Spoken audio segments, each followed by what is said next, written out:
Welcome back to Temple of the Holy Beard. I'm Pastor Dave. I want you to meet Baby Girl. Baby Girl is my baby calf. She's about 7 months old or so now, and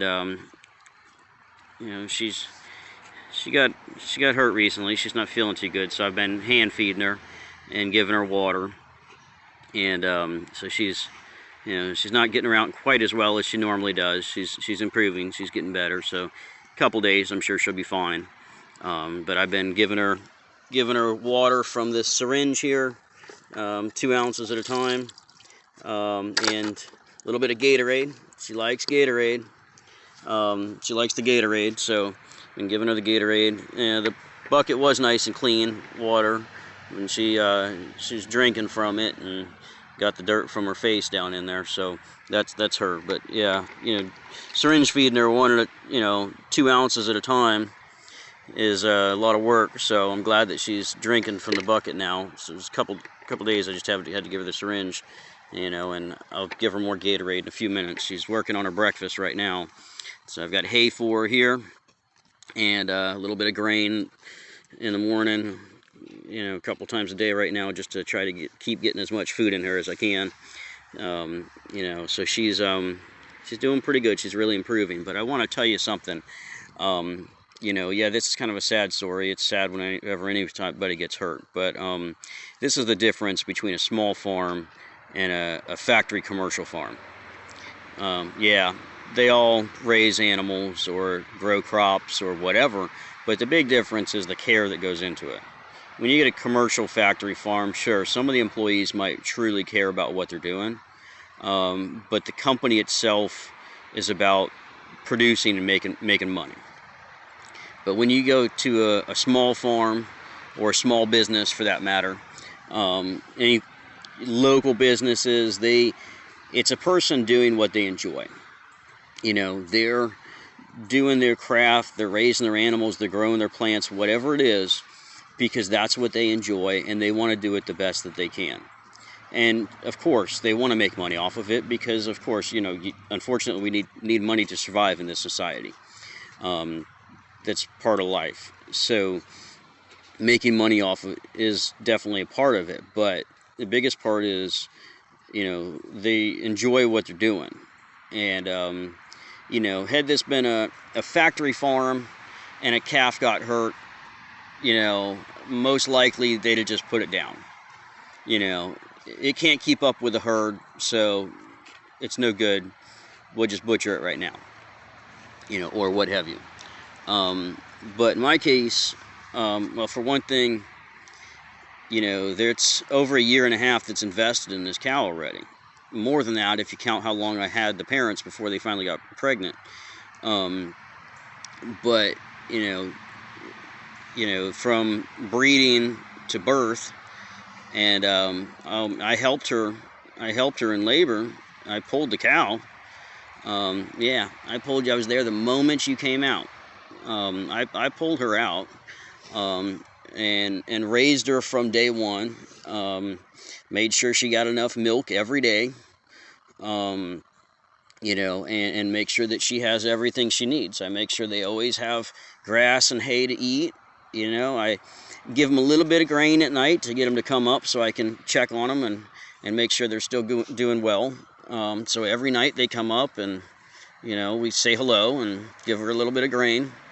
And so she's not just an animal, she's not just, something I'm growing, something that I'm trying to sell, something I'm trying to eat.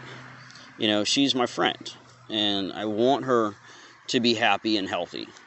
And we all know, the lifespan and how it's going to go, but give her the best life that I can while she's here, and keep her as happy and healthy as I can while she's here.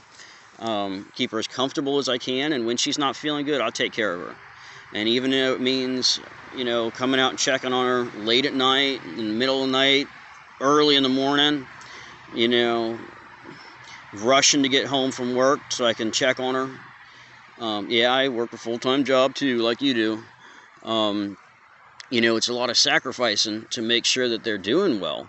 But that's the difference between a small farm, a small business, and a factory.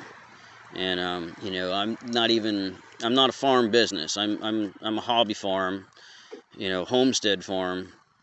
I'm not in it for making money. I'm in it for, producing a little bit for my family to eat, and then, sell a little bit extra when I have it. So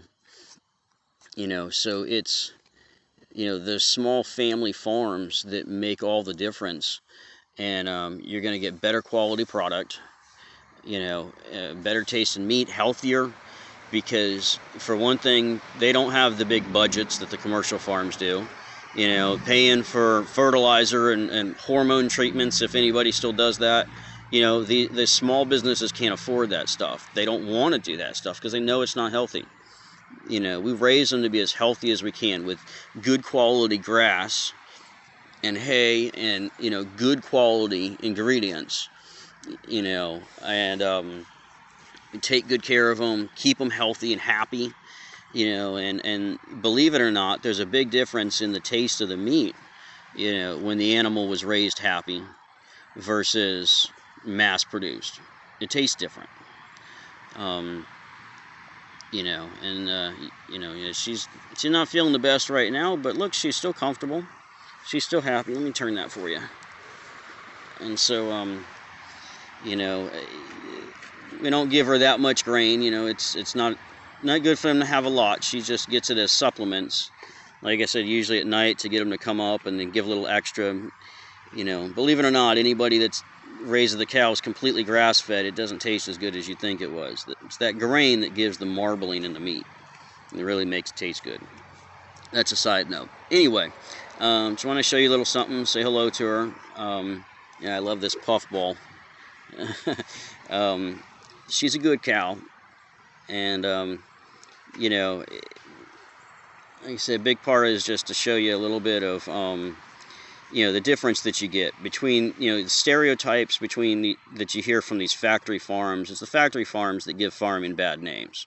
The family farms, they don't want to do all that bad stuff that you hear about. They don't want to, most of them anyway. So anytime you can, buy local, buy small business. If you can buy direct from the producer, do it. If you know somebody who makes a thing that you need, try to get it from that person. Because when you buy straight from a person, everything you give them goes back into their business and supporting their family. You buy from major corporation, a tiny bit of it goes in the local community. The rest of it goes to that fat cat sitting up on the hill somewhere. Anyway, like I said, say hello to baby girl. And, buy local, support your local businesses. And, as always, stay safe, stay sane, keep learning. I'm Pastor Dave from Temple of the Holy Beard. Thanks for watching.